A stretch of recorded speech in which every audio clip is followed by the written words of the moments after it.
Hello, everyone. I just go ahead and admit, I've never the reading of bios, I understand it's a necessity. It's so anxiety inducing. It's like the more stuff you do, then you're just like, oh wow, I guess I really gotta sound smart. Just so much pressure that I put on myself. So today, I'm pretty sure you've seen that my conversation with you is about the art of reimagining. And I believe that one of the important things in a moment like this, in the room with emerging artists, winners, past and present, is to talk about the things that I think are valuable about what you do. And it's not just the art that you create, it's about the way that you go about creating that art. And it is that vision that you had for something and the belief in it enough to follow, pursue it, and see it to completion. And our world needs it. It's something that is so very necessary. And it is because you have the ability to create and recreate and recontextualize reality. So, now I have these sayings. I've been known for most of my adult life for being anecdotal. I'm the person who talks in anecdotes. Any of my students know that I can turn anything into a teachable moment. I've actually walked up on folks having an argument, they'd be like, stop talking, he walked it up, we're gonna be here forever. Because it doesn't matter what it is you're talking about. Once I know, then let's unpack it. Let's break it down. Let's think about the option. Let's look at it from multiple perspectives. That's just me, but that's the artist in me. And so there's certain kind of phrases that I like to work in the conversation, especially when I come up with them and I think they're brilliant. And so the best way to, once I think they're brilliant is I'm just looking for reasons to throw these in.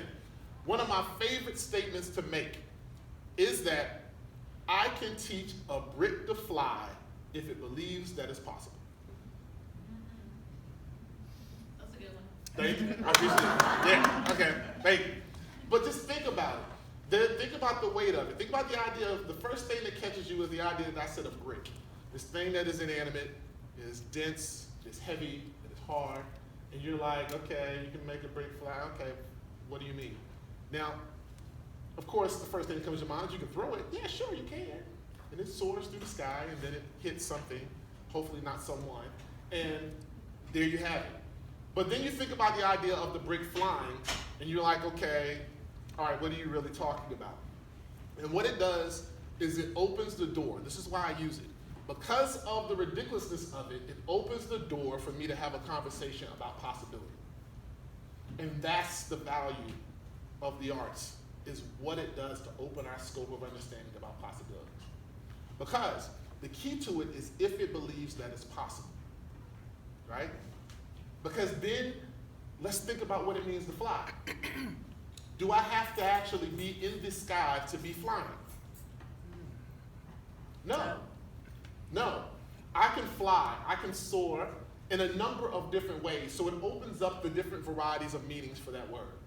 Right? Can I escape? It opens the possibility for imagination. It opens the possibility for rethinking what it means to move in any kind of way, to be elevated. So now we can rethink flying. Then we can start to think about the idea of me being able to teach a brick. Now we get to play with metaphor. Because who am I teaching? Where are the dense spaces in our lives, in our communities, in this world? Where are the places where there are folks that are rigid and heavy? And now we start to really can begin to play with this way with words and understandings and symbols, and we can really have fun and unpack this. So now I've got you engaged. You're like, okay, yeah, and there are these bricks of people, and you can fly, and you can let your imagination soar, and you can elevate to new heights. And now what I have done is I have restored your sense of discovery. I have restored an understanding of the process. I have widened the scope of understanding, and we can create new realities together. Everybody with me? Yes. That's what's so valuable. And this is why part of my work is about sitting in any space that I can to say, hey, are there any artists in here other than me? Can we create some space for artists? And how can we think about the ways that art can inform all of the things that we're doing, right? So that's the ability to reimagine. That's the value of it. But let's continue on. Let's play. So everybody, take your left hand, make it into a fist, right? And then turn it. I'm gonna get my left hand. Right? So in this moment, you have a fist held up.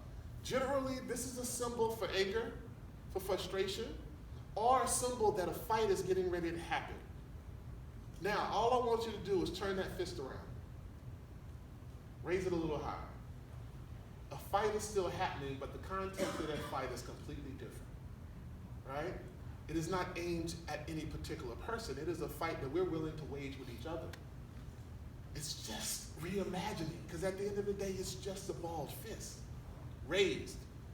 But it's about where we face, what our intent is, and then think about the power of seeing all those raised fists when they turn around. It's one thing for me to look at all y'all with your fists like this. Like, that's one thing. That's like, I'm just like, okay, I'm just standing here, I'm trying to make a point, but what I really want you to do is put your fist down, it's scary. But immediately when you turn it around, I see possibility. I see a movement. I see struggle. I see joy, and I see wins. Once again, it's all about reimagining. Everybody still with me? Mm-hmm.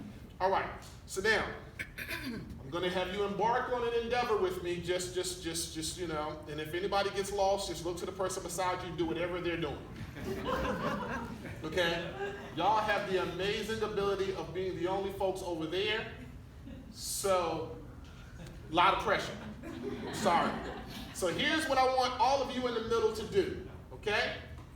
Is I just want you to clap. Don't speed up, don't slow down. Just keep a steady rhythm, okay? All right. A little slower. A little slower. There we go. That's beautiful. Okay, over here, we have a one-word responsibility, and the word is yeah. Well, y'all, let's speed it up. Here's one of the lessons about community. I also do this a lot. Notice how when one person sped up, everybody sped up.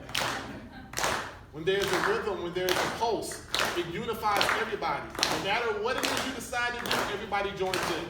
That's why you can't have any kind of movement without a heart or a pulse. Keep that pace. Over here, your word is yeah, all right?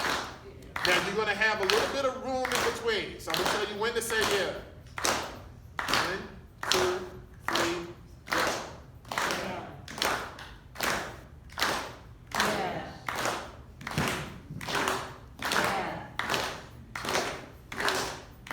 Keep going. Yours is yeah.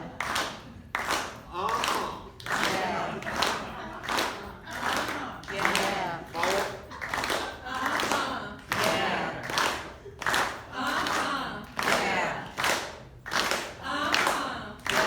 Yeah. I'm gonna make your part more complicated. Yeah. All right. So you're gonna say we are. A little elongated, right?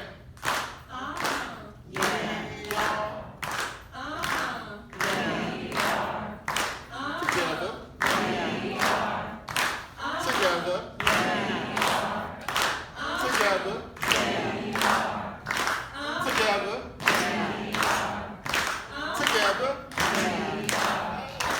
Together.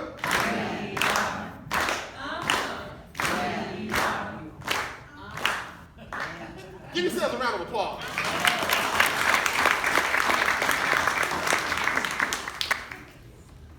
No, now, I didn't ask any of you if you could sing. I didn't ask if you had been in a choir, if you played any instrument. I didn't even ask if you had any rhythm at all. I just believed in the possibility because the art tells me that we can join together, we can make music, and we can lift our voices in unison and make something special, right? That's because I reimagined you as instruments, as rhythm, as movement, as sound, as chorus, right? All based on my understanding of what those things are. And all I asked from you was to join along, right? And what we all created is probably far more than you expected, knew what you were getting into, or thought was going to happen. And that is what we do as artists, is we provide that. Imagine what that means to anything you're trying to accomplish, whether it's for youth, whether it's for a community, whether it's for the underserved. Imagine the kinds of things that we can spark, all from having the ability to reimagine. To believe, and then to believe that what we have envisioned is possible and that we can achieve it, and if we do, that it's going to be transformative. They say that radical transformation is redemptive and revolutionary. Redemptive means transforming the individual. Revolution means transforming a community or a group of people. So when you transform individually, then imagine that not only are you able to understand what it means for a group to transform, but you also have the respect and understanding to be able to see someone else's transformation supported and also give them space because you've already been through your own process, right? And you're also open to having a conversation about what it took for you to transform. And in that, you widen your body of knowledge about what transformation is, and that's why it's so radical. I know a community where that happens on the regular, and it's the arts community. And it's how we feed each other, it's how we continue to find best new practices, it's how we find opportunities like this grant, it's how we find spaces to share our art, it's how multimedia and multi-genre projects happen. We do this on the regular because it's part of our survival. But it's necessary for the rest of the world, right? Essentially what we're talking about, that myself as a writer understands, is that it's one thing to know what a simile is. And everybody understands a simile is comparing two things using like or as, right? But that's a side-by-side comparison. Myself, I work a lot in metaphor because it always struck me as something unique. And as I started to be, to get out more, as I became a professional artist and started to share more, I really rooted myself in metaphor because I was being trained in social justice work and community organizing at the same time. And here's the thing about metaphor, is that in order to make the metaphor work, you're comparing two things, two unlike things, without using like or as, and it is a matter of replacement. Before you can replace anything with something else, you have to understand what you're replacing, and you have to take the time to understand what you're replacing it with to be able to do it properly. And then you have to shift the way that you think in order to be able to do it again and again. That is the ability to reimagine. That's what we all are working with. We're working with metaphor. We're working in magic. For some of us, it's the closest thing to magic we'll ever know. And that's what's powerful, because I know how significant metaphors are. See, I was taught to try to find your own truth, and in that I found metaphors. And they show up continually in my life. Like, I was getting dressed for a show in DC beside a homeless man. For a moment, we were exactly the same, both trying to make ourselves look presentable. Only I was trying to make sure the world didn't think that I looked like and lived like him, because some days we are afraid to be free. See, I drove into a parking deck with my friends behind me. I went past empty opportunity, went up the ramp. They stayed behind me. They cussed me out for passing up the good spots. I was just leaving them space to choose. How did I become responsible for their inability to make their own decisions? Some days I just don't feel like teaching.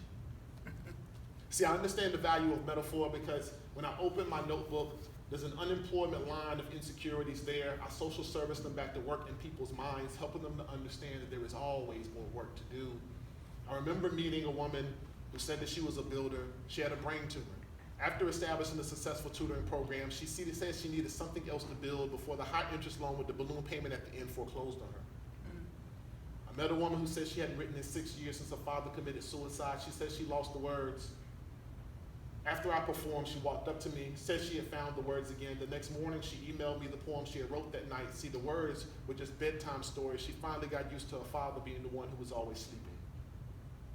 I recognize that there are bookshelves full of hardbound books all across our community. There are nursing homes full of stories. Everybody calls them old and doesn't want to read them anymore, but if you look, there's a table of contents in their eyes, a perseverance in their smiles, and if you're willing, there is so much wisdom to learn.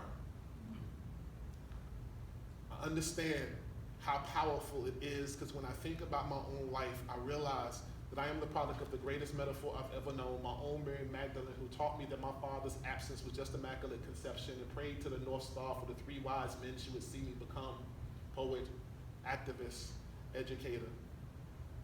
It is my ability to reconceptualize that allows me to connect with people I don't know if they would ever see me otherwise, or if ever I would have the strength to speak to them. And it's through this gift that I, as an artist, share with this world my metaphors. Your vision is powerful, you are necessary, and never forget, never forget, never forget the value of artists to help us always be able to to see to the other side, to see through the darkest night. The power to reimagine is one of our greatest strengths.